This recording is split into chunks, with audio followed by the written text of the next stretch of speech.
একটা বোতাম চাপলেই flight lieutenant Tauqir হয়তো ফিরে যেতে পারতেন তার পরিবারে, জীবনের কাছে। নিজেকে বাঁচানোর যথেষ্ট সুযোগ থাকা সত্ত্বেও তা তিনি করেননি। জরুরি পরিস্থিতিতে বিমানের নিয়ন্ত্রণ সিট ত্যাগ করে প্যারাশুটে নিয়ে নিজের প্রাণ রক্ষায় লাফ দেননি তিনি। বিধ্বস্ত হওয়ার আগেই বিমানটি ফাঁকা জায়গায় নেওয়ার চেষ্টা করেছিলেন শেষ মুহূর্ত পর্যন্ত।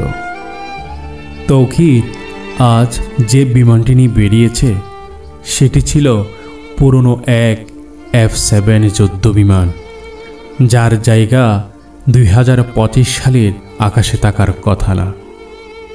তবু সেটি উড়ছিল, কারণ দুর্নীতি এখনও উড়ছে এই দেশের আকাশে, আর সেই দুর্নীতির ভার বইছে এই প্রজন্মের সাহসীরা। তৌকির আকাশে মারা যাননি, তিনি মারা গিয়েছিলেন অনেক আগেই।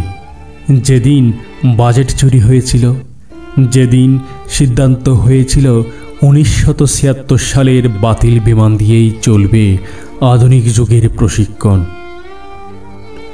এই সিস্টেম তার জন্য কিছুই রাখেনি, না কোনো নিরাপত্তা, না কোনো বিকল্প।